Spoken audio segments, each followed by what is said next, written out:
not afraid to let's get it. Because it's 49er time. We gotta do this one time for the Empire. It's 49er mind.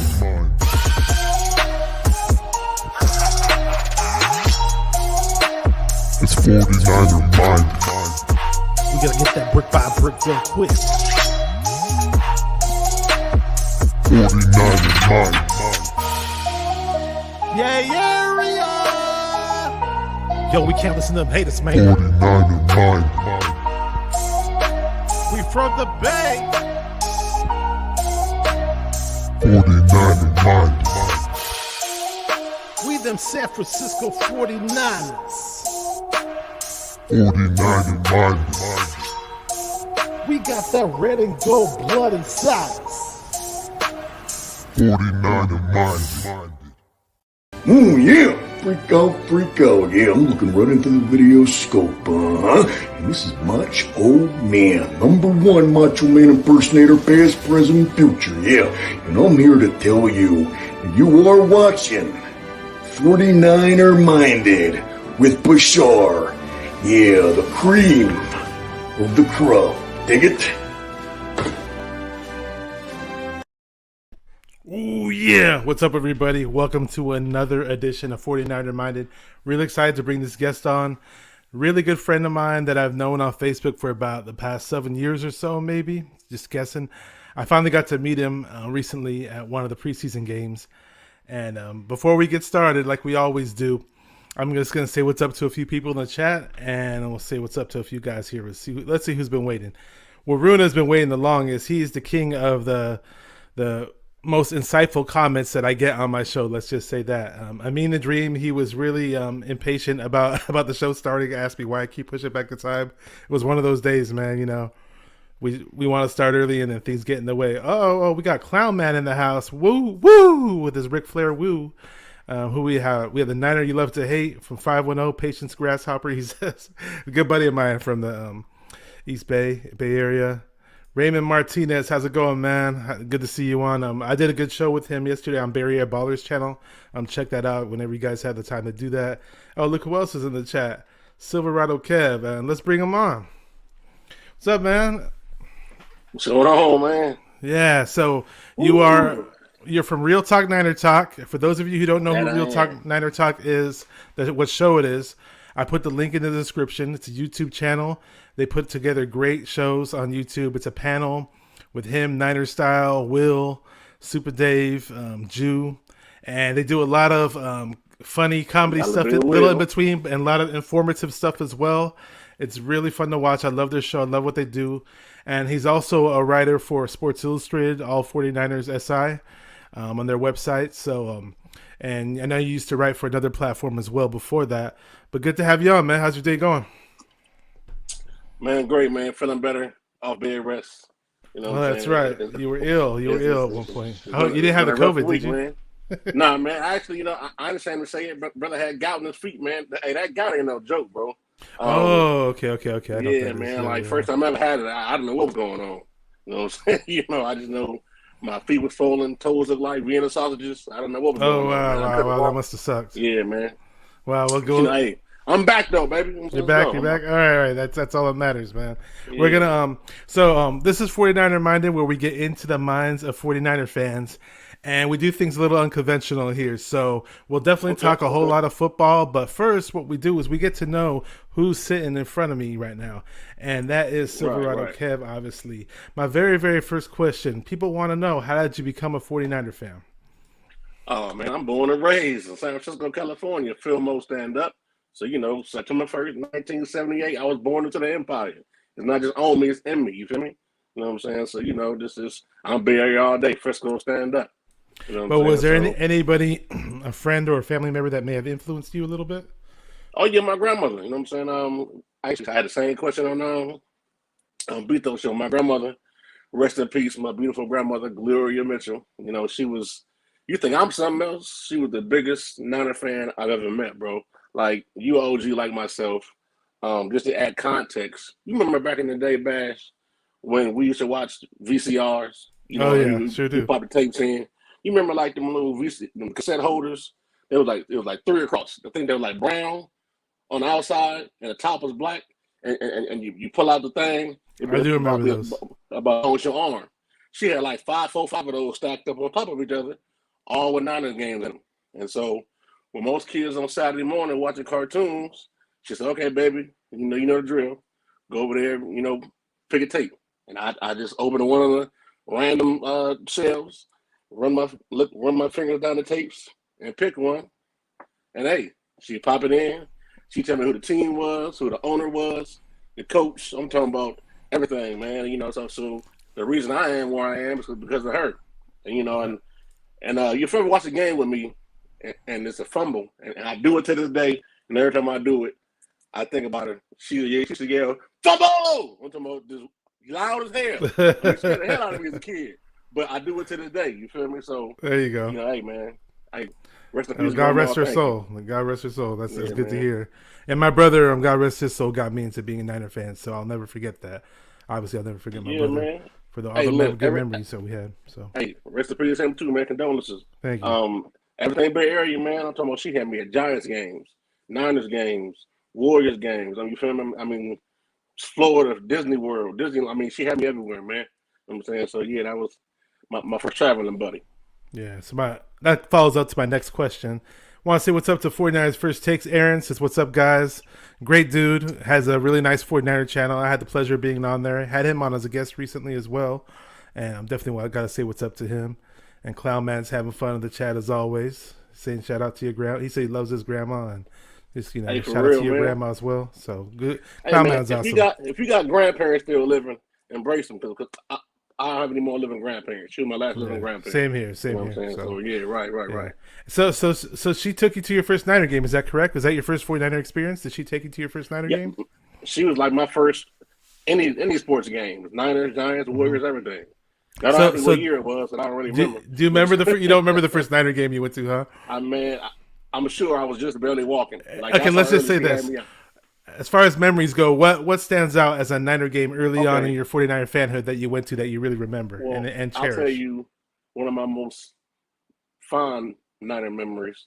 I think it was the 81 Super Bowl? I was like 3. And it was my grandfather, though, on my mama's side. He had his chair in the living room, lived in San Francisco. My grandmother lived in Millbrae at that point in time, but Millbrae is. But my grandfather and grandmother stayed in San Francisco in Prince Hall Complex. That's the name of the complex right there on Fillmore between Golden Gate and McAllister. And sitting on his lap. And we scored that last touchdown to go ahead. All I remember is him jumping up. And I guess he must have forgot I was on his lap. Because he jumped up like I wasn't there. And he kind of caught me. Like, what's going on? So, all I remember everybody yelling and I'm 3, it's maybe 4. I don't know what's going on. I just know everybody happy, and it's a team with red and gold on the TV. You know what I'm saying? So and the parades used to come down the street right behind our house. So if I got it from his chair, nobody sat in his chair. If we got it from his chair and walked directly forward, open the sliding glass door, walk out to the patio. At that point in time, it was a Church's Chicken right across the street and Charlie's Liquor Store kind of corner to the left.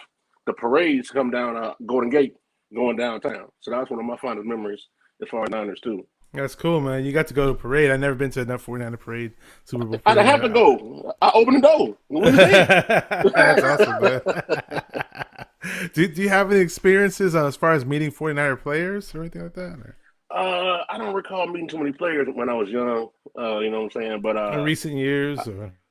Well, I know when we went to watch when we played Dallas in 2017, the game Bowman got hurt. You know what I'm talking about? Yeah. We ran into Charles Haley. Well, we didn't run into him, but we was driving down to the stadium just about to pass Great America. I'm driving, mind you. And I got, I got, at the time, it's my ex-wife in the car with me, along with 2 of my partners. And I don't know what made me look up, but, you see everybody walking back and forth. And this dude was walking towards us. And he kind of had this sway to him. And I was like, hey, man, is that Charles Haley? And they was like, man, where? I'm like, man, right there. And as we got closer, they was like, yo, hey, Charles. And he waved at us and everything. I'm like, I told you. They were like, how the hell you see Charles Haley when you were driving? I'm like, hey man, I saw the walk.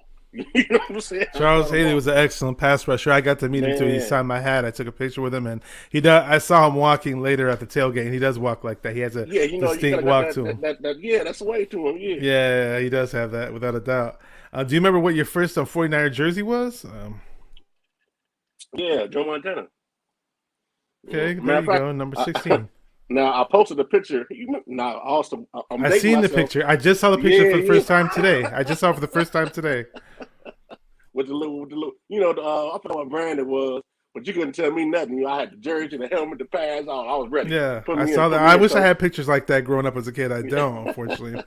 My mom and dad didn't really follow football, and I didn't get into football until like I was 12 or so. So I still have my first 49er jacket that I got for my 13th birthday, though, which was pretty cool. And I still like a starter jacket? Yeah, it's the black 49ers starter jacket. Maybe I'll wear it one day on the show or something. It's pretty cool, though. Okay. Yeah, my first jersey was Garrison Hurst, but it was one of those jerseys that got messed up in the washer and dryer. It was like one of those cheap. It wasn't one of the stitched ones, and they made the non-stitched ones a lot cheaper back then. So those tended to get ruined these days. Yeah. Well, I mean, it's just those ones got ruined a lot easier. The newer ones don't get ruined as easy as they do now. As did the old ones.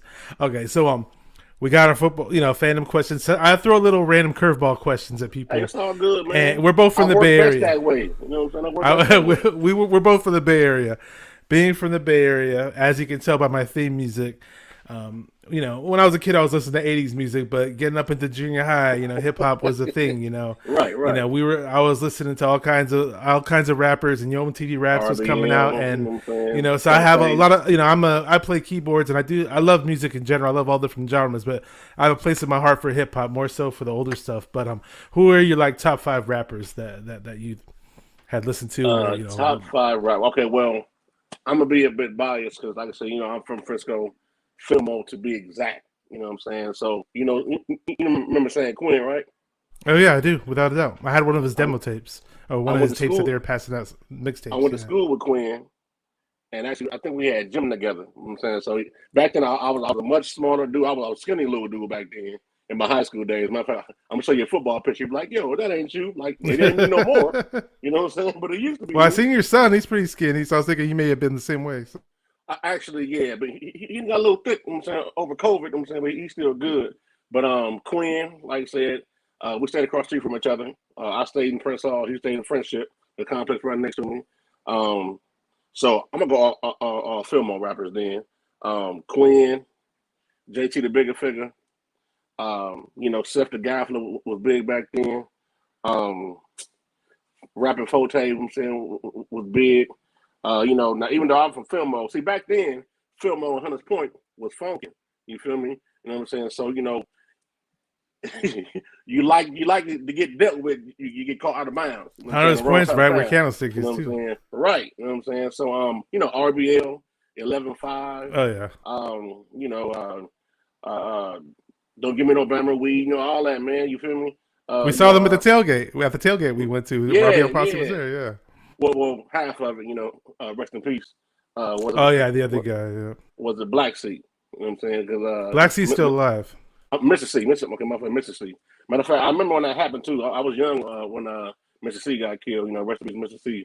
You know what I'm saying? But somebody said Bone Thugs, Biggie. Yeah, I mean that's you feel me? I just went with that's Clown Man. That's Clown Man over there, man. I love Clown Man. I mean, but no, E40. Of course, E40. I grew up on 40. I like Wayne. These days, rap these days is so watered down, bro. I hate to sound like an old granddaddy or whatever, but I can't. There's very few rap songs I like these days. Nip, rest in peace, Nipsey. You know what I'm saying? Of course, Pop. Biggie. Things of that nature. I still bang Big Daddy Kane. Oh yeah. I listen to all those guys. Big Daddy King. Yeah, you mentioned you dropped one name from the Fillmore that I didn't recognize. I knew who Forte was. I think Seth or something. I didn't get who that was. What was his name? Seth. It was Seth the guy from the Demo the youngster. You know what I'm saying? They was all from Fillmore. Those are the two record names I didn't recognize. Other than that, I knew everybody else you were talking about. I know you heard of Messy Marv. I have without a doubt. Okay, yeah. And actually, Mozzie. Mozzie from the Bay. From Sacramento, Mozzie. Yeah. What's my man name? Larry June. I like Larry June. You know what I'm saying? My man theme song gonna come out to on Real Talk. My man Ronsky. Oh yeah, You know what your I'm song saying? that you always dance to. Yeah, Yeah. I was yeah. gonna say LaRon. Rapper Forte. I went to actually you said I had a math class with Rapper Forte's sister in college over there, Nicole Forte. I don't know if you know who she is, but Nah. I'm gonna say, okay, but yeah, okay. but those all Bay Area legends, Oh man. yeah, I met Forte before too. He's cool. I met him once.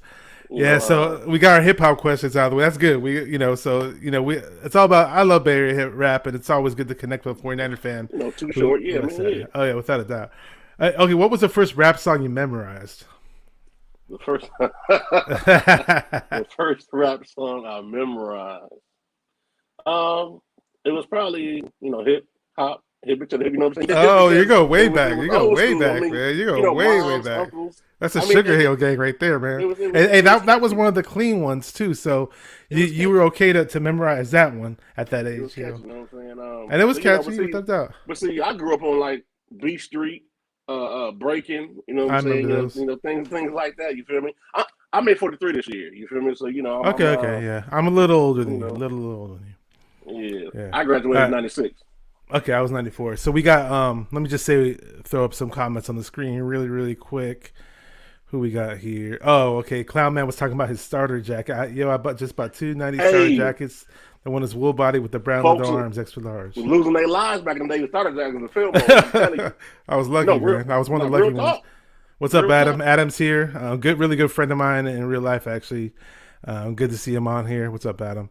And yeah, oh, okay. My last personal question, and then we're gonna get on to the Niner talk, without a doubt.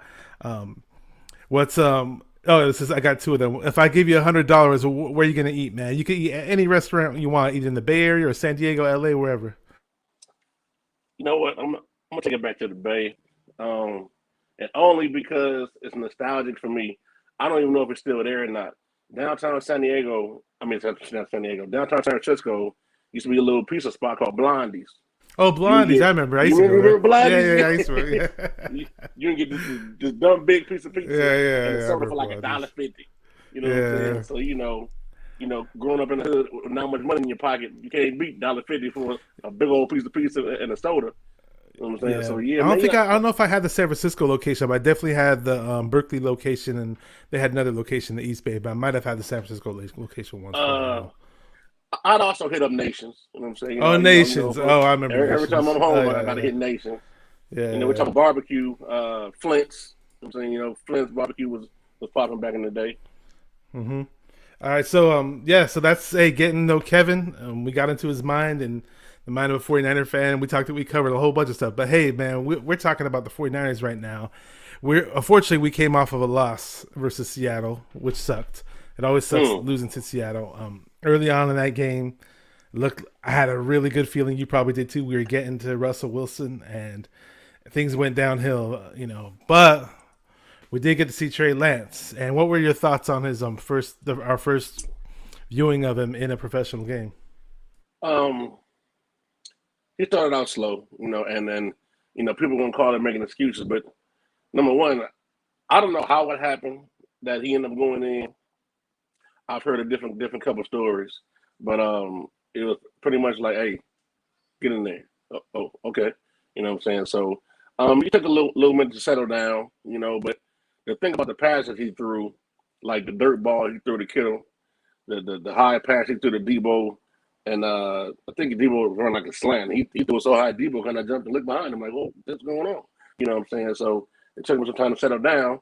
But the same type Aaron passes like that he throw, I'm gonna just say it. Jimmy throw those quite often as well. You know what I'm saying? So um, the longer he played, the better he got. You know what I'm saying? And so the more comfortable he got. And it seems like he doesn't make the same mistake twice.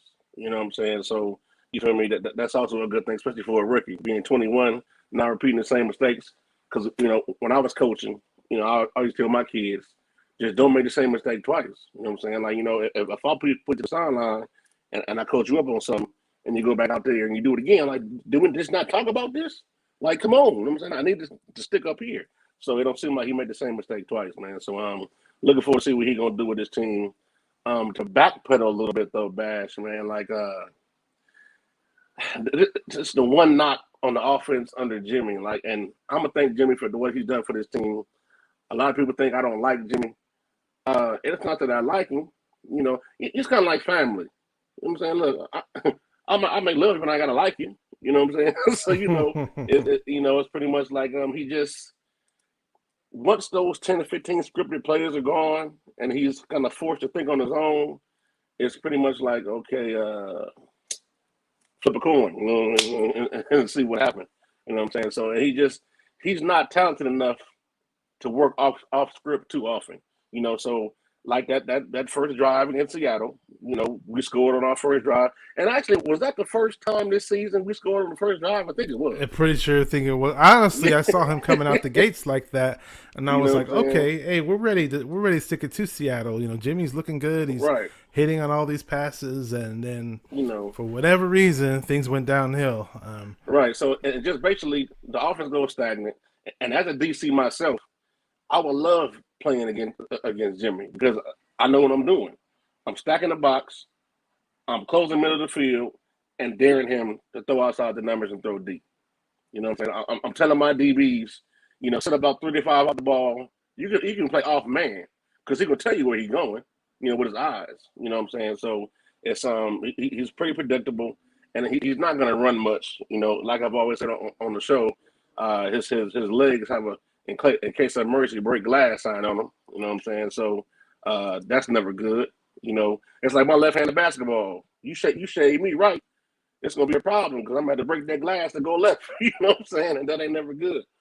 So I'm looking forward to see what Trey can do, and it's clear the advantage he has on offense when he's out there. The running lanes are much more open. The field's much more open.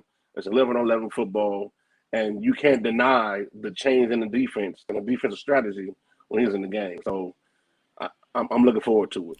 Tomorrow's trade day, by the way. Back to Jimmy. I mean, I don't know if you blame Kyle or you blame Jimmy, but it's been since the Super Bowl, fourth quarter of the Super Bowl, that teams just started saying, "Hey, we're going to stack the box on you, Jimmy and Kyle, and we're going to see how you guys respond."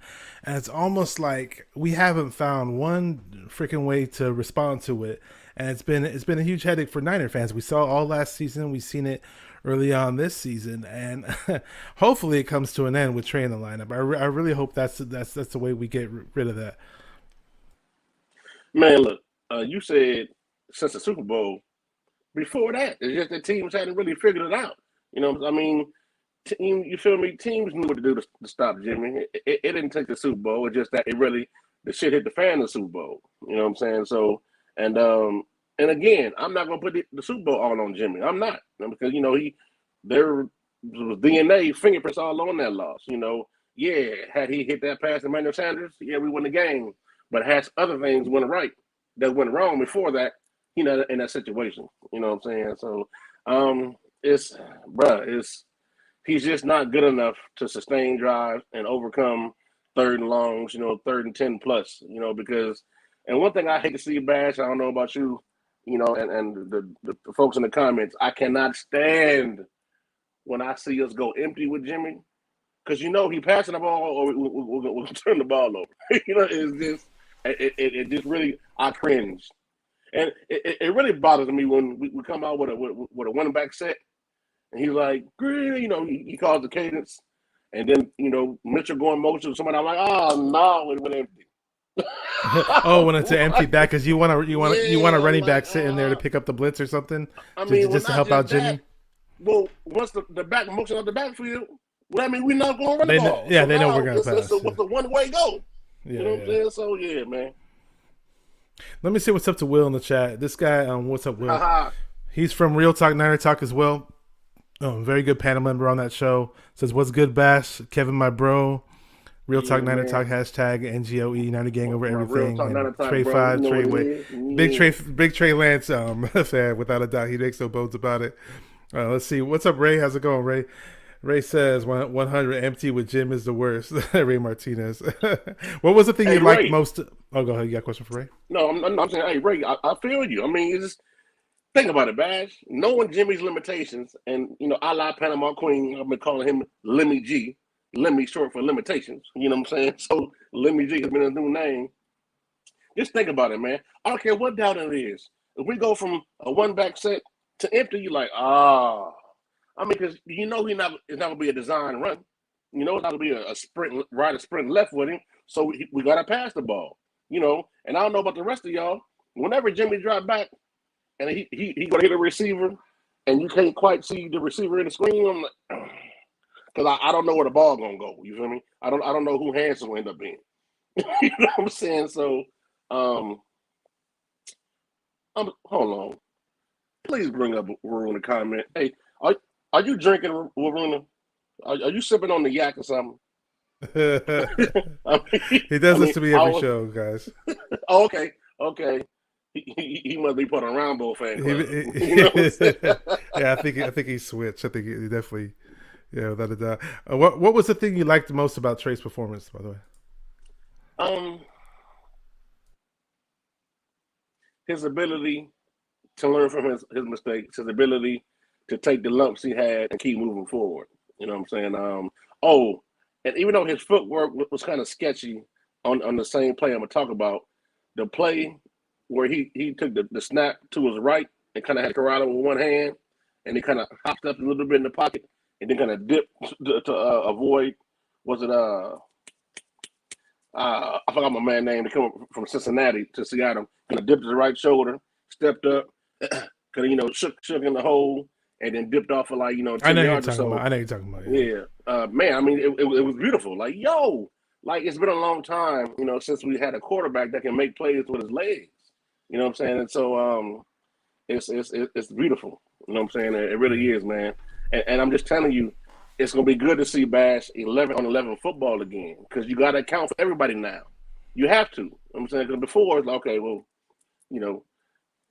Jimmy ain't gonna beat us, so just don't worry about him. Just let him, self-implode, and the rest is gonna be okay. But now, like you've seen when Baldy did his breakdowns, man, just the run lane is open, the middle of the field opens up, the box opens up. It's like, it's like the heavens opened up. You know what I'm saying? So, and most importantly, Kyle Shanahan playbook opened up, because now he can do what he wants to. Yeah, I went back on one of the YouTube channels and they were showing some of Jimmy G. I went back and watched all of Jimmy G's throws, and I went back and watched all of Trey's throws. And I noticed I don't know if I guess it's obviously it must be Kyle's idea, but there were multiple times on third downs, especially when Jimmy was in there, where Ayuk was even on the field, or it's like. And then I remember one particular play where Ayuk was on the field. It wasn't third down, but it was like, Ayuk's open. He runs like a corner route, like a short corner route on the left-hand side, and he's wide open for a few seconds. And then next thing you know, Jimmy just checks down to use check, and use check gets stopped. Like, I just hope with Trey Lance in the lineup that we see a whole lot more of Ayuk than we have in these past few games, because it's, I'm watching the season last year, and I'm thinking Ayuk is better than Debo. Now, Debo, bless him, because he's coming out on fire this year and looks amazing this year. But, why not have the 1-2 punch? Why are we just getting one guy involved, And we barely even gotten Kittle involved. So now with, Kittle's not playing. So we got to get some other people involved, man. Let me tell you my take on that. And as I'm doing that, Bash, do me a favor, please. Let me see. It's 1, 2, 3. Go 3 comments up. The third comment from Waruna's last comment started with Jimmy as a guy who elevates players around him. Can you bring that comment up? Because I want to tear that apart right quick. Oh, the Waruna comment right here? Yeah, yes, sir. Jimmy elevates the players around him. What games you been watching? And I don't know if this is sarcasm, you know what I'm saying? It's like clickbait, Waruna, I don't know. You know what I'm saying? But he elevates the players around him, said no one ever. And it says, if it's not for his short range throws, let's stop right there. That's only because that's what he's best at. It's his short range throws. And answer your question about Ayuk. See, Ayuk run most of his routes in Jimmy blind spots. And when I say blind spots, I mean places on the field he can't get the ball. You know what I'm saying? So hopefully with Trey in there, we'll see more of a presence of Ayuk. And somebody asked me on Twitter earlier, something about why did Ayuk have a great season last season, but not this one. I said, because last season he didn't really play with Jimmy. He was playing with Nick Mullins, somebody who can get the ball to him. you know. And in terms of this whole Verona saying we will not have the players with most yak in the league, yeah, because we got to, because that's the only time he can get the ball to him, you know. And so, and I can't stand it if Jimmy have like 340 yards pound. Well, he threw for 340 yards, but yeah, 332 of them was yak. So don't make it seem like he just sat back there and just, you know, he just doing the Patrick Mahomes type thing. Yeah, he take what the defense is giving him, and over time, the defense gave him less and less, and he struggled. You know what I'm saying? So, and then he got hurt. So it's like, man, look, again, I wish him the best, man, but it just the defense was just too stagnant. You know, like Will just said, man, we only put up 7 points. You know what I'm saying, with him out there. You know, and yeah, you know, you got penalties to make it third and short, third and manageable to third and long, but that's on the quarterback and the play caller to go ahead and get up out of that. And you said something earlier about Kyle Shanahan, and I think what's his name, Javi. You know, Javi from Twitter says Javier this a Vega. lot. Yeah, Javier Vega. You know, For he the says podcast. Yeah, he says it a lot, man. He says Jimmy and Kyle handcuff each other, and I agree with that. You know what I'm saying? Because for the people to say, oh, Kyle's only calling certain kind of plays, he's being very vanilla. He's being very, very predictable. He can only use a certain amount of plays with Jimmy because he can't do certain things because Jimmy doesn't have certain skill sets. And then as far as Jimmy, hell, he getting handcuffed by Kyle by his own limitations. So I'm like, hey man, it's like the blind leading the blind. You feel me? So everything worked till it don't. You know, and unfortunately, the Jimmy train was derailed yet again. And I've said to you a couple times, like, Jimmy's going to either lose his spot due to injury or poor play. You see what I'm saying? And unfortunately, with injury, you know, with a mix of a poor play. But I'm excited, man. For real, I'm excited. Like, the way I see it, we're 2-2, which means we're at 500, which means the season starts tomorrow in Arizona. And how fitting would it be for Trey to get his first start and first win on the road against an undefeated team? And boy, man, I can't wait. That'd be a huge statement if that happened, without a doubt. Let me see what's up to Darwin Gonzalez. What's up, Darwin? I know this guy from the days of the Hawk Hater TV shows. He's a loyal caller on there. Hey, he a fool too, man. Oh yeah, he's taking a little break from YouTube. Maybe we'll see him back in the future. I've known the guy since the days of Campbell. Too at the tailgate. What's that? Yeah. Oh, you met him recently at the last tailgate? Okay, okay, cool. Back in 19, I met him at the tailgate when we played the Steelers. Okay. Yeah, I've known him from the Candlestick tailgates way back from 2009. So, yeah, really cool guy, though. Bass, bro, I shit you not, man. A lot of these people I've met over the years, and being a Niner fan, part of the faithful, it's such an amazing, humbling experience because there's the people I met that knew me that I didn't know knew me. So, and people think I be playing. I'm like, no, I'm not playing. I didn't know you knew who I was. You know what I'm saying? You feel me? So I should have asked for your autograph when I met you there. That's the case. Like, no, man, like even you, Bass, bro, even you. As much as we talked on Twitter and Facebook and all that, just the welcome you gave me and the warmness I had from you, it was just like, yo, man, I really appreciate it. Oh, man, not a problem, man. So, yeah, likewise, man. Likewise, without a doubt, man. Yeah, I just Niner fans are like family to me, so it's just that's how I am with Niner fans, you know. Right. Well, some of them. Yeah. I'm gonna get into something really quick. Jay Mango says, "Let's go Lance tomorrow." It's funny because you mentioned the Jimmy train and all that, and I was gonna say that I don't know. It's kind of funny because I seen a little twist of events on Twitter where, like, a plot twist where some of the guys, I'm not gonna drop any names, but some of the dudes, and one guy who runs a YouTube channel, well, they brought it up on the Jesse Naylor show. Nick from Nothing But Niners, cool dude. He was a big Jimmy backer, and he's all about Lance now. And then there's another dude on Twitter that was all about Trey to the day he died. No, all about Lance the day he died. Now he's about Trey, so it's just kind of funny. So, but hopefully, but this is Lance's shot, though, in my opinion. This is Lance's shot. Now, I'm not saying that, you know, he does bad in Arizona and it's over for him and we're never going to see him again. This is a rookie. This is a rookie who did not play in a season last year. He played one game to showcase him. He opted not to play in the, in the spring season for North Dakota State. And, we saw him a little jittery, but, hey, he threw two touchdown passes. Got away from the rush when need be. What I like about him is he has the ability to make people miss. You know, he's Yes. 6'5", Yes. 230 pounds, let's say, and he can definitely make people miss, which I like. Somebody mentioned in the comments earlier, it was Adam, I believe, so that Lance needs to slide. I don't think he. Bay Area Baller, a buddy of mine from another YouTuber, has his own channel. I was on his channel yesterday. He actually clicked on the video where it showed all of Trey Lance's snaps from North Dakota State, and on that he said that he never slid once. I didn't watch that video. Somebody sent me the link. It was like an hour-long video. Trey ain't got no chill. You know what I'm saying? Like, and I know he's a former baseball player, so he should possibly know how to slide. From what I heard is there's that one quarterback coach that he has that Jesse Naylor had on his show. I forgot the guy's name, but he was saying that he doesn't teach Lance to slide. So it's not something that the quarterback coaches, when they teach mechanics, they don't necessarily teach him how to slide. What's up, Pioneer? How's it going? Mr. Red Dot himself. My man, Pioneer. Yeah, hey, Pioneer, my guy too, man. What up, Mr. Jimmy Titus? So let's see what else we got going on.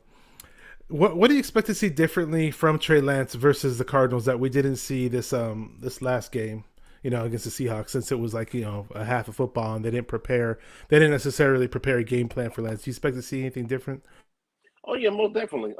Like Dollar said earlier on the on our Real Talk show, I expect to see tomorrow some things that's gonna make us fans say, "Where has that been all this time?" You know what I'm saying? But I'm gonna tell you where it's been. It's been in the capable quarterback bag. You know what I'm saying? Like, it's been in the the quarterback with the talent bag. But no, seriously, man, I expect to see a lot of RPOs, a lot of play action, and just the play action alone with Trey is going to make the linebacker freeze. Hell, maybe make the secondary freeze.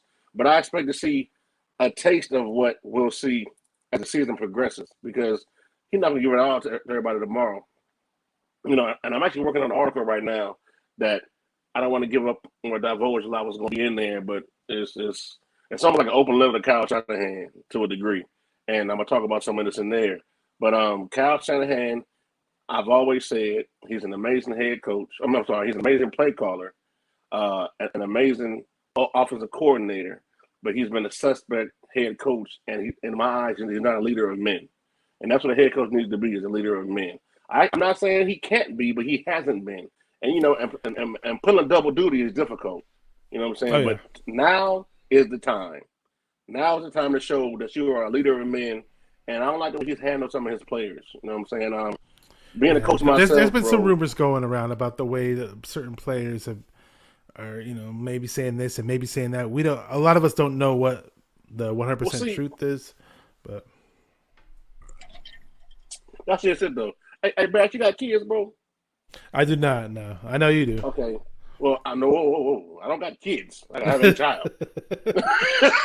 We have a child. Don't you put the evil on me, Ricky Bobby. I got one child. He's 17. That's the only person called me daddy. You know what I'm saying? Well, only child called me daddy. But anyway, so my point is, and I can't. Well, yes, I can, because coaching is where was my opportunity to have multiple children, because I've helped raise kids through coaching. But my thing is, bro, if you have multiple kids that are your children or multiple players, you cannot coach every player the same way. And the way I see it right now, Kyle Shanahan coaches all his players the same way. You can't do that. You know what I'm saying? Because you can't parent your 7-year-old the same way you parent your 3-year-old. Not because only the age difference, but just because you're not the same child.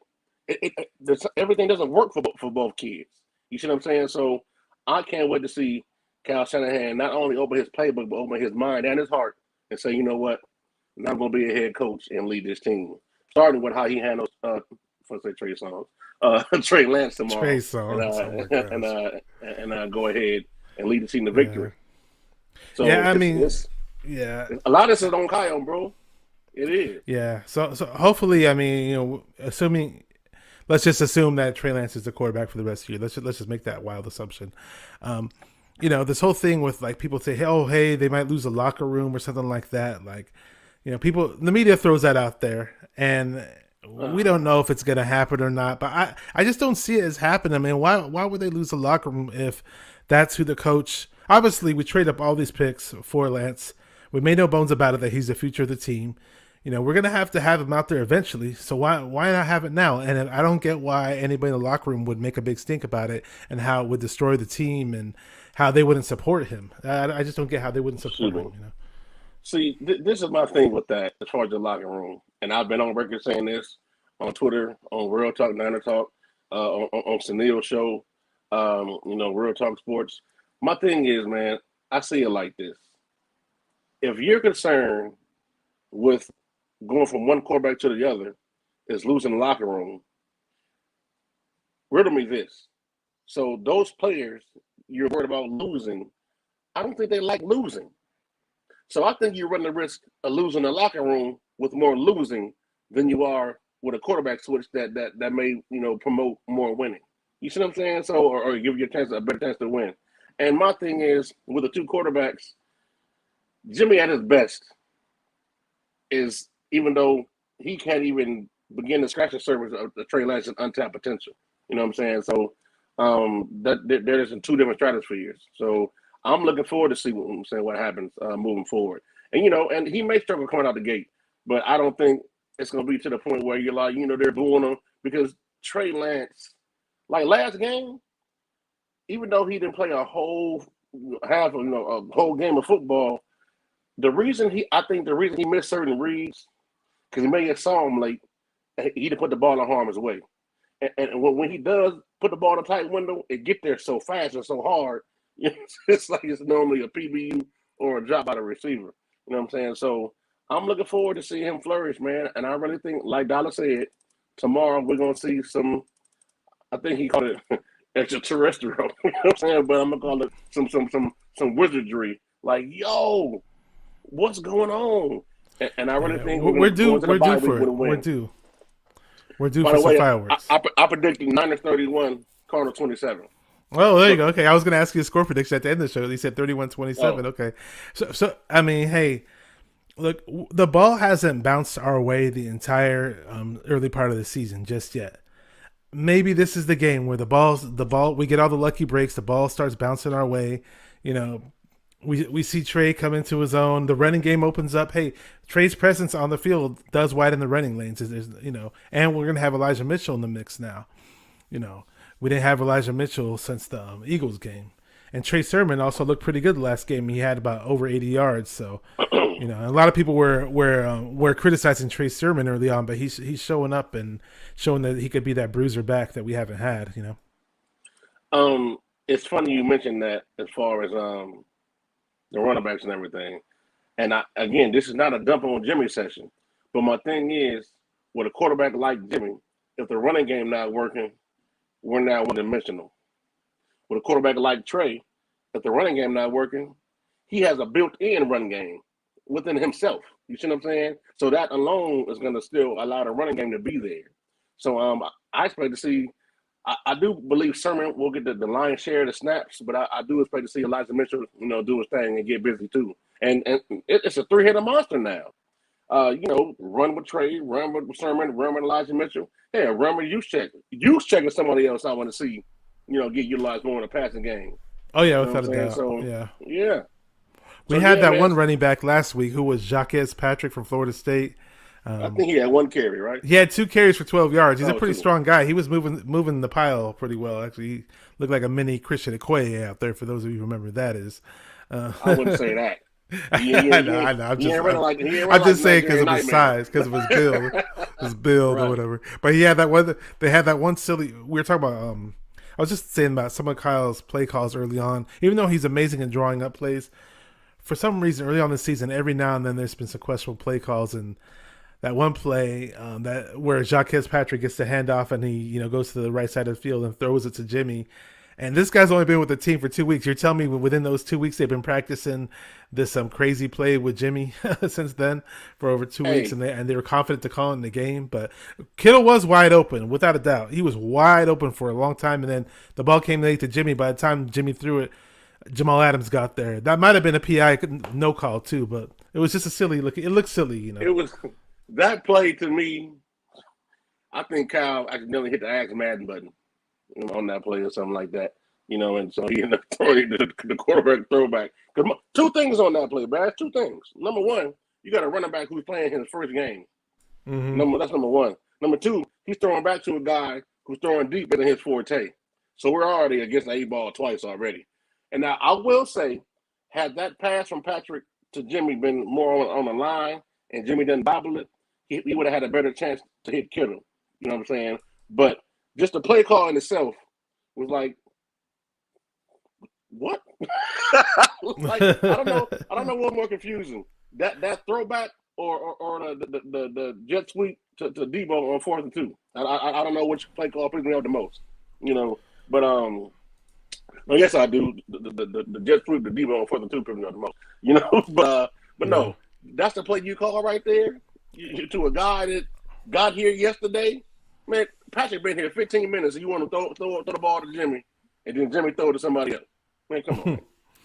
You mentioned jet sweep. I sure missed those effective jet sweeps we had. Last year we ran them with Debo and Ayuk, and I hope to see some of that this week. Why not see it, man? I'm not saying run it every series, but, they're effective. They do work. You know what?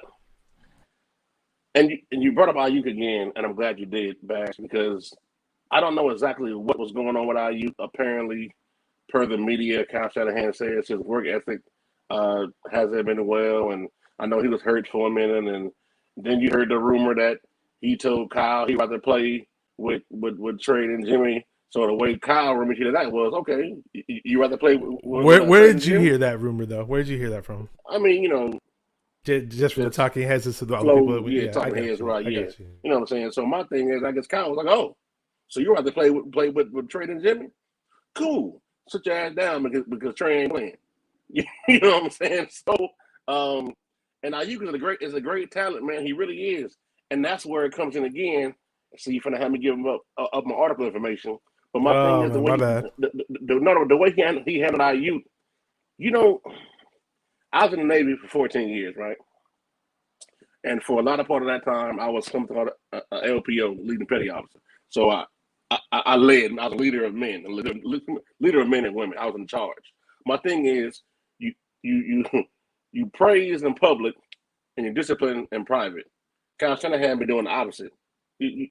We used to do that when I was working in retail, and I worked as a call center manager, and they used to tell us never counsel people on the floor. We would go behind closed doors to counsel them. Same thing, same philosophy.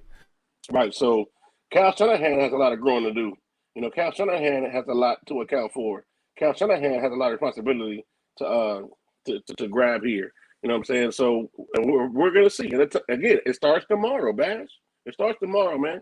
I don't mean to be on here preaching, but I'm saying it starts tomorrow, and I can't wait to see it. Well, preach away, man. I expect to see all our weapons, even though Kittle ain't playing. And I'm gonna say this on your show. I've never said this. I don't believe on the show before, but brace yourself.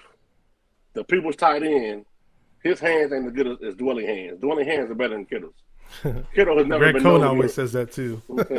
No, I'm serious. You know what I'm saying? Yeah. And this is me talking. I got you. What I'm saying? Just like I'm saying, Dwelly is the better receiving tight end than Kittle is. He's just not as impactful in the blocking game and things of that nature. So I expect all our weapons to get more looks. And think about it. With Trey scrambling around and folks trying to keep up with receivers and tight ends, you will see a lot more of these guys get open and get targeted, because one thing about Trey when he scrambles, his head's always downfield. Yeah, they were showing that when John Chapman was showing that on the film. He said, look, he's running, but he didn't leave the line of scrimmage yet, and he's still looking downfield. Really quick, let me say what's up to somebody, because I don't want to miss him. What's up, Nighthawk? It was his birthday yesterday. Happy birthday to Nighthawk. Really good dude, man. Happy birthday, diehard bro. Niner fan. Yep. Yeah, I don't know you, but happy birthday to you. You know Nighthawk, man. You know Nighthawk on the Facebook Messenger chat. Omar. Oh, okay. See, what's Omar then? He calls on Rumble. He calls on Rumble all the time, man. He used to call on Rumble all the time. Yeah, you know Nighthawk, man. Everybody knows Nighthawk. All these different names, man.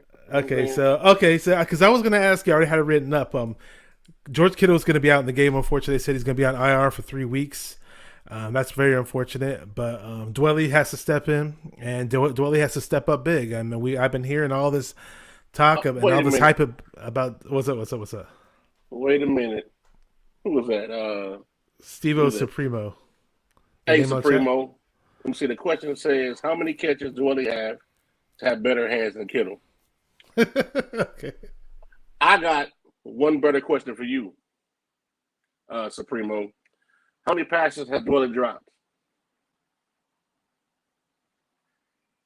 Yeah, that's zero. Yeah. He hasn't dropped. He hasn't dropped one yet. Now Kittle has dropped. How many times? Look, Kittle being who Kittle is, Kittle has dropped some very key passes, and mind you, his volume is a whole lot higher than Dwelly's. But nah, man, don't do that. Put that in park, baby. You know what I'm saying? So all I'm saying, I'm not saying he's a better tight end. I'm just saying that Dwelly has better hands. He's a better receiving tight end than Dwelly. Hell, Kelsey is a better receiving tight end than Kittle. I mean, take your emotions out of it. You know, something I pride myself on. On the other side of your emotions lies the truth. You take your emotions out of something, you see things logically. So you take your emotions out of this, you understand what I'm saying. Next question. All right, so I also want to say what's up to Cloudman says 49er podcast fire. Thank you, brother.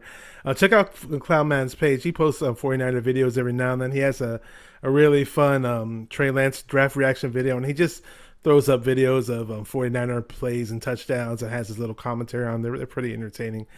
Will says Dwelly's hands are better than Kittle. Just being real, no knock on Kittle. Kittle's an amazing runner after the catch, without a doubt. I just wish his hands could be more consistent. Yeah, and the thing is, people were saying that ball that Trey Lance threw to him in the end zone, I thought it should be a touchdown. They were saying it's a hospital ball. Like, I'm sorry, man. That we all know what hospital balls look like. He did throw it late. He did throw it a bit late, but Kittle still came down with that. Because had he threw it more to the inside, Adams would have had the chance to come from the outside and knock it away. But he still should have caught it. You know, and some people are making it saying, "Hey, guys like Larry Fitzgerald would have caught that." But I mean, I love Kittle for what he does, But no player is perfect. Every player may have a little deficiency here and there, but hopefully Dwelly steps up because we need it. We definitely need his help in the absence of Kittle. Any way you slice it. Let's just say this. Okay, so we got Sherfield coming to town in Arizona. Hopefully we get something going for him because hey, he played in Arizona, right? And we saw what Trey Lance was doing with him in the preseason, but we haven't seen much of him in the regular season for some odd reason. See, I don't know how Kyle Shanahan does his snaps. I don't know if he does the hot hand. I don't know if it does if he woke up and didn't like the person in the morning. I don't know. You know what I'm saying? But my thing is I would like to see a more even distribution of the ball. And I do think with Trey in there, and again, this ain't the double on Jimmy, but I just do think Trey can hit these guys in different parts of the field that Jimmy couldn't to up their production. You know what I'm saying? So Fire Noah just said Dwelly 6 receptions, 78 yards, a TD. I like that. We're gonna hold you to it. Just kidding. I like that. Hey, no. Now something I've been on record saying on Twitter all day. I had to find a tweet, but I said I'd like to see from Trey, something like 17 for 23, 217, 18 yards. Yeah, I was gonna ask you that. What do you think his stat line might be? 2 passing TDs, 1 rushing TD, no interceptions. You know what I'm saying? Like something like that. And that's not like Pro Bowl type numbers, but that's pretty efficient. 17 for 23, 217, 220, 2 TDs, 1 rushing TD. That means he and involving, and of those 17 completions, he's hitting different receivers. You see what I'm saying? So I can't wait to see it. But I would really love to see a healthy Kittle out there with Trey. Oh, I'd love to see it as well. So this is the last couple of questions, and we're going to wrap things up pretty soon. What do you think the keys to us minimizing Arizona on our defensive side, the defensive side of the ball? What would you do? Because I know you're a defensive coordinator, right? You've been a defensive. I'm not sure if you still are, but you said you were a defensive coordinator. So you're the DC. Mm-hmm. Like, what would you do up against Arizona to limit them? there's a defense I like to use, even though we don't run it in San Francisco. We call it Panther Dog Spy. Panther is for pinch. Dog is the outside linebacker, and the spy is pretty much if there's no running back on your side, you blitzing. But if not, you picking up the running back out the backfield. So I would definitely pinch both our D ends, so that way you're forcing Kyler Murray up into the pocket. And I would really need guys like Maurice Hurst, DJ Jones, Eric Armstead when they're in the middle to go ahead and clog up that middle and beat one-on-ones, because they're probably going to double Bosa and Ford, right? So my thing is, more importantly than Bosa and Ford getting to Kyler Murray off the edge, is them just forcing Murray up into the pocket into a Maurice Hurst and Eric Armstead, Zach Kerr, DJ Jones, or maybe a blitzing A-gap Fred Warner. You know what I'm saying? So just keep him in the pocket, keep him kind of hurried, kind of bottled up, so that way he can't escape. See, the thing about Kyler Murray, you can't give him an escape route. Once you let him get outside, it's a problem. And stay on your feet. I forgot what game it was when somebody went to jump.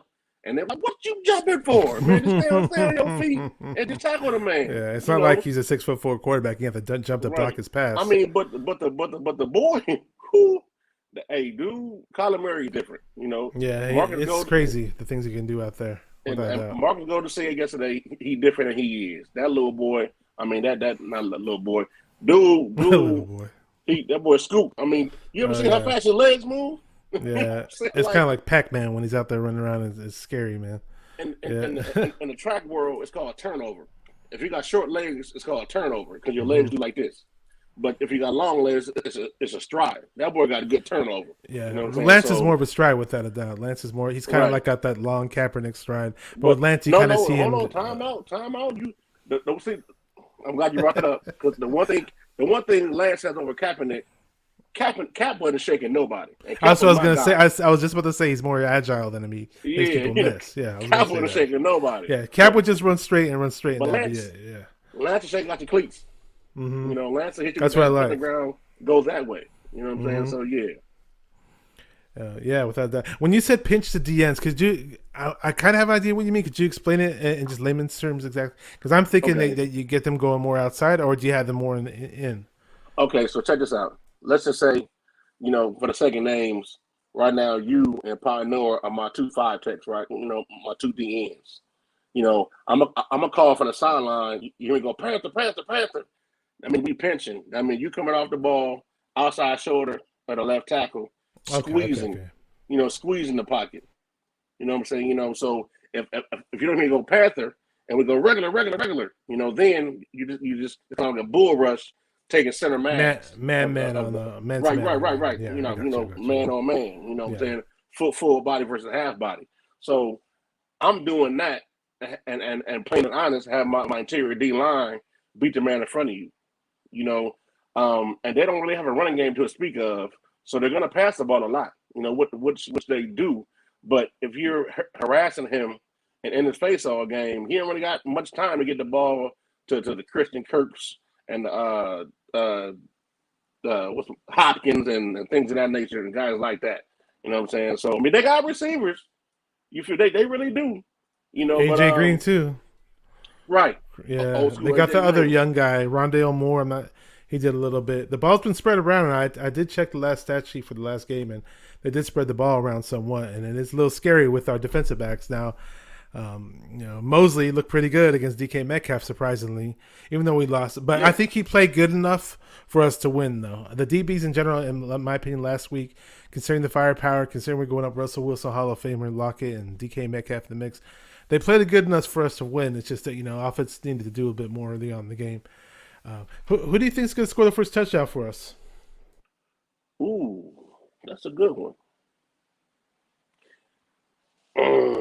It depends on if it's a long or if it's a long distance or a short distance. If it's damn it, Trey Sermon. I was thinking Trey Sermon as well. I'm gonna say Trey Sermon. I'm thinking we get up there in short yardage and we just give it to him up the gut or something. Right, but don't be surprised if Trey be the first one to get up in that box. Will was on 9. Oh, go ahead. No, it was a few comments back, and I'm sorry to go backwards here, but Raruna asked me what position my son plays, and I was putting the plays in a group last night. Raruna, my son plays running back on offense, and he plays 3 tech D line, outside linebacker, safety, and corner on defense. Yes, he plays all those positions on defense. That's crazy. He played every position on defense, man. Hey, I'm telling you, the dude. You tell my son to play punter, he can go play punter. I'm not saying he can do well. You know what I'm saying? But he'll do it without no question. You know what I'm saying? But yeah, so he plays running back on offense. He scored a touchdown last night with a couple carries, a nice little reception, and a tackle for loss, playing 3 tech. But going back to the particular question and the focus of the conversation, I really do see us scoring TDs with a multitude of different players tomorrow. And I really think we're gonna surprise folks. I really think we're gonna be shell shocked. Like, yo, where's this coming from? You know what I'm saying? So yeah, man. Hey, thanks, Runa. Runa says, Kevin at Silverado Kev, happy for you, man. You must be really proud of that young man. Oh yeah, that's so cool. You must be a lot of fun watching your own son play running back. Running back's a fun position. I was gonna say, I used to coach him too, man. I used to coach him, man. So once he went to high school, I stepped back from coaching. So I just made my mind up. I'd rather be a parent than just, you know what I'm saying? I could just really just enjoy watching them play. The best show!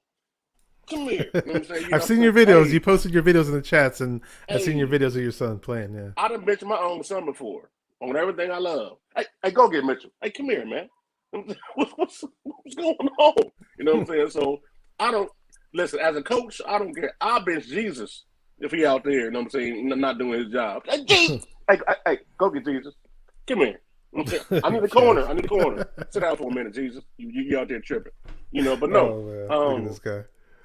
I'm just saying, man, seriously, tomorrow I really do think we're going to shock some people. And like I said, I got 31-27 only because I think it's going to be a higher scoring game because of their air raid offense, whatever you call it. Mm-hmm. But I do think Trey is going to step up, to the plate.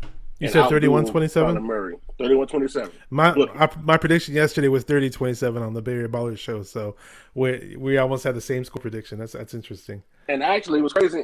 In the Week 5 preview we did, and we're had a piece in there too. I was the only writer to have us winning. And it's not me being a homer. It's just that I really think that's what happened like that. You know what I'm saying? And I've been wrong before. But I really think 31-27, Niners winning in the desert, upset the Cardinals. And on their first loss. And I also mentioned this yesterday that Trey Lance isn't going into a hostile environment. Half the crowd is probably going to be 49er fans. They're a huge 49er fan presence in Arizona. So, yes. 1 week to prepare, a full week to prepare with Lance in the offense. So that alone should have him more calm. He knows he's playing. Byron Murphy, the cornerback for the Arizona Cardinals, is going to be out. I'm sick of teams throwing the air in the ball and just throwing it up in the air and just said, hey, yeah, let's just hope the 49ers get a PI call. I'm sick of seeing that week after week. Hopefully we can do it to the other teams. Hopefully we can connect on some deep balls. And, I'd love to see that. We got to see it. I'd love to see a victory. I'm tired of us losing, without a doubt, Hey, man, speaking of deep balls, if I'm Kyle Shanahan, based upon where we at, if we're somewhere outside the 20, first play from scrimmage, I'm telling Trey, look, this is the play call. You drop back and throw that thing as far as you can. You know why I'm going to do that? Because I guarantee you the defense hey, he threw the hell out that thing. Okay, hold on. We got to back up. You know what I'm saying? We can't just stack the box no more because that boy, he got an arm on him. And so just to keep him honest, you feel me? Just going to scare him a little bit. Like, yo, make him respect that deep ball. Like, hey, throw that thing as far as you can. Just make sure wherever it lands, either it land out of bounds on our hands, not somebody else's. You know what I'm saying? So, yeah, I'm taking D shot early. Make him respect us. I was just thinking, I was going to mention Bosa, and this guy mentioned him in the chat. He's predicting 2 sacks for Bosa and 2 sacks from Ford. We're going to need all the pass rush we can get because our pass rush looked great early on against Seattle, and we thought, it was going to be a tough day for Seattle, and for some reason, it didn't sustain.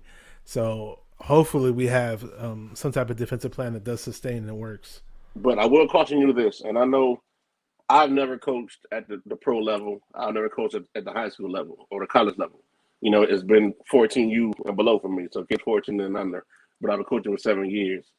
And it's one mistake that most speed rushers make playing DN. It's a guy for my son's team right now, Amari, that with all the speed in the world. But he be so hell bent to get around the end, he run himself right out the play. So my thing is, I would like to see a more control rush from the edge rushers, more so forward than Bosa. But I like to see a more control rush running through the right and left tackle versus running around. Because when you run around the right and left tackle, and you kind of get outside of them like that lowercase C gap grows to an uppercase C gap. And with any daylight, Kyler Murray gone. So if you just kind of squeeze the pocket, he has to step up. He's stepping right to the 3 tech and the 1 tech, or maybe a blitz, double A gap blitz. So hopefully, D'Amico Ryans has that in up his sleeve as having more of a control rush, and don't run yourself out of the play. Oh yeah, D'Amico Ryans is in general. Even though we lost, D'Amico Ryans' play calls, defensive play calls have looked a bit better. Compared to what we saw in the fourth quarter of that Green Bay game at the end, which wasn't good. But, any final thoughts before we wrap things up? Because we're already past the hour mark, and I know you want to watch this fight tonight, right? Who do you got in the fight tonight, brother? Look, man, I got the fight on right here to my right.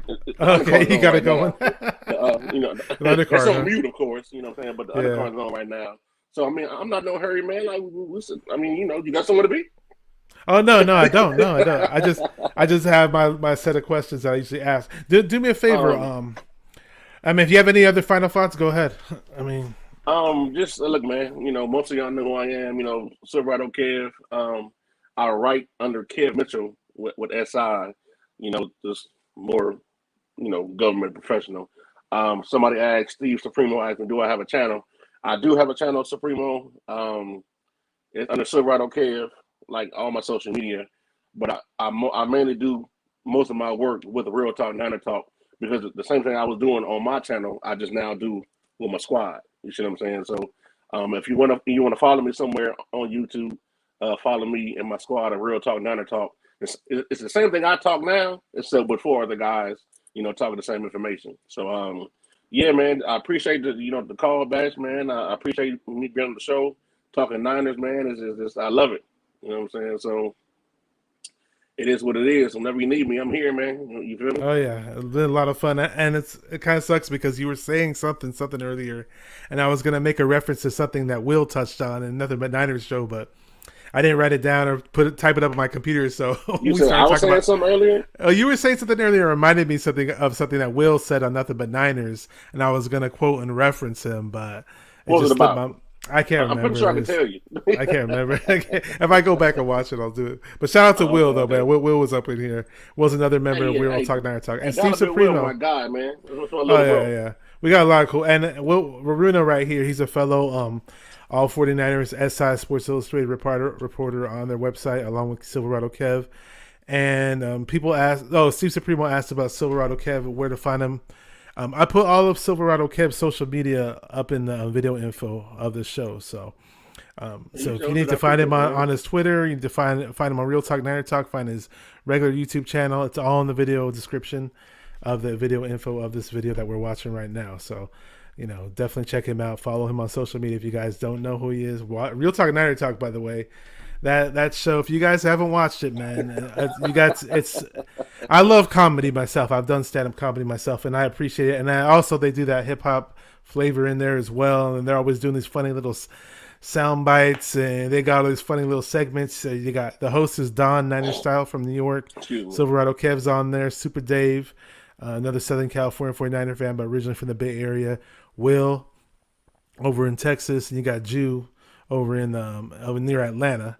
And in the Georgia area, so it's an excellent cast of characters. If you guys haven't watched it, man, if you guys like the fun stuff we do on here, you'll love the stuff on Nerd Talk without a doubt, man.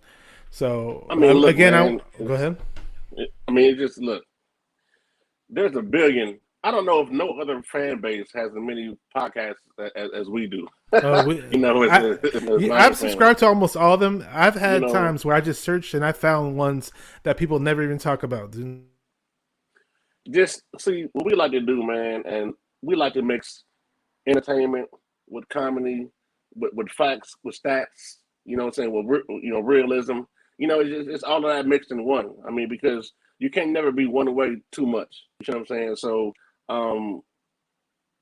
and one thing I want to say too to you and other Niner fans and people in the chat, just because we don't agree, don't make us enemies, man. You know what I'm saying? So it just stop all this hate. You know what I'm saying? Things of that nature, man. Look, man, you got your opinion, I got mine.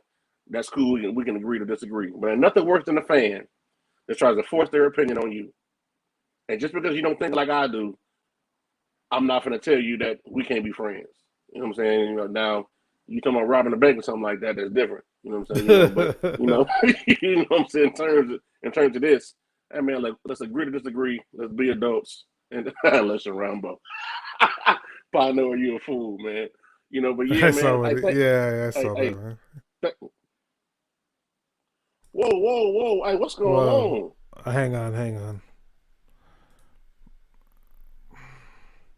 Security? I did what I did. Yeah, I took care of that. Don't worry, I took care of that. Right. Sorry about that. If anybody saw that, just ignore it. But yeah, so let's just. I just want to say shout out. Oh, I blocked him. So shout out to everybody up in the chat, all my boys, all the 49er faithful viewers in here. I saw it, Raymond. Trust me. I really appreciate you guys being on here, taking the time out of your day to be on here. There's a million 49er podcasts out there, and we all try our best to support each other without a doubt. Hopefully we come up. Oh, what's up, Chanel? Chanel dropped in here late. 49er Chanel. That was a good supporter of Real Talk Niner Talk and subscriber on here as well. Yeah, but I'm really thankful for you coming on here. I had a blast meeting you at the tailgate, and maybe I'll be at the Colts game. It's kind of a 50-50 for me right now, but if I do make it to the Colts game or I'm going to go, I'll let all my friends know ahead of time that I'm going to be there. We're going to be in that thing. Yeah, hopefully we get the W. Go ahead. Real quick story, man, because you're from the Bay Area too. When I told you I had to drop my son off, I stopped by the store, right? And as I'm walking in, I had the same shirt on. This young chick says, "Oh my God, are you a 49ers fan?" I'm like, born and raised. So I said, okay. Where are you from? She was like, I'm from San Francisco. I'm like, really? What part? She said, Pacifica. So you from Pacifica? So I can't stand when people do that. When they say that they from the city, but they be like from Millbrae or I got you. No. You from San Mateo. You're from Pacifica, young lady. The peninsula is a peninsula, but San Francisco is San Francisco. I got you. So man, just quick little tidbit. But yeah, man, thanks, Bash, man. I appreciate it. Oh, you're welcome. We were trying to get on here together for a while, man. Yeah. I'm glad we finally did it, and definitely glad we finally did it. Maybe one day I'll be on Real Talk Niner Talk with you guys. Come on through. We got you. Yeah, that'll be fun, man. So again, shout out to everybody in the chat. Shout out to Silverado Kev. It's been a fun time. Hopefully we get that W in Arizona. Trey Lance's first start.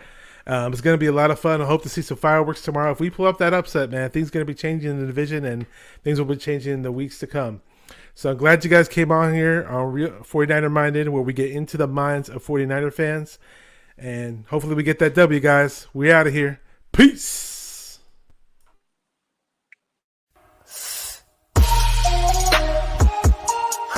Come on, 49er faithful, let's get it. Because it's 49er mind. We gotta do this one time for the Empire. It's 49er mind.